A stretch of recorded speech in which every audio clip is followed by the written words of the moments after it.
మెదక్ జిల్లా వెల్దుర్తి మండలంలోని పలువురు లబ్ధిదారులకు గురువారం కాంగ్రెస్ పార్టీ నాయకులు సీఎం రిలీఫ్ ఫండ్ చెక్కులు పంపిణీ చేశారు.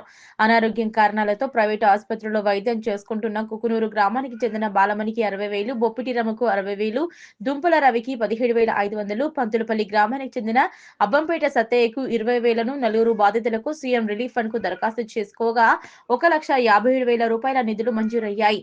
వారికి మండల పార్టీ అధ్యక్షులు మహేష్ రెడ్డి, జిల్లా నాయకులు నరేందర్ రెడ్డి చేతుల మీదుగా చెక్కులు అందజేశారు.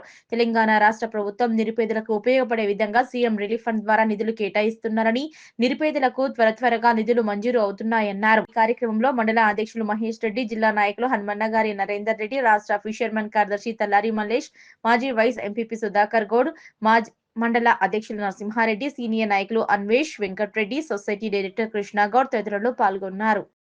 వెల్దుర్తి మండలంలో కుక్నూరు గ్రామానికి చెందినటువంటి ముగ్గురు లబ్ధిదారులకు సీఎం రిలీఫ్ ఫండ్ ద్వారా చెక్కులు పంపిణీ చేయడం జరిగింది. ఎందుకంటే గతంలో ఇచ్చిన వాటికంటే ఇప్పుడు త్వరితగతిన ప్రజలకు మరి ప్రైవేట్ ఆసుపత్రుల్లో చికిత్స పొందుతుడానికి ప్రభుత్వ తరఫున సహాయంగా సీఎం రిలీఫ్ ఫండ్లు ఇచ్చి వారికి ప్రభుత్వం తరఫున ఆదుకోవడం జరిగింది.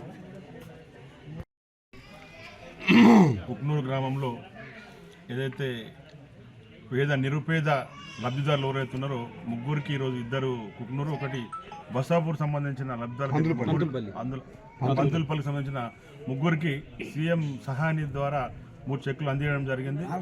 4 చెక్కులు ఈరోజు ఇక్కడ నుంచి కూడా ఎవరైనా నిజంగా ఇబ్బందులు ఉన్నప్పుడు ఏదైతే ప్రైవేట్ హాస్పిటల్లో మీరు చేరినప్పుడు ఖచ్చితంగా మీ దగ్గరలో ఉన్న మా ప్రజాప్రతినిధులకు మీ ఎంబడే అవైతే బిల్స్ను చేస్తే మనం రేపు పొద్దున వాళ్ళకు పేదవారికి సహాయం చేసినట్టయితే. కాబట్టి గౌరవ ముఖ్యమంత్రి సహాయాన్ని నుంచి వస్తున్నాయి కాబట్టి ఇవన్నీ లబ్ధిదారులు ఎవరైనా ఉన్న వాళ్ళందరికీ ఇది అందుబాటులో ఉంటుంది. కాబట్టి మీరు అందరికీ గమనించి దరఖాస్తు పెట్టుకోవాలని కోరుతున్నాను.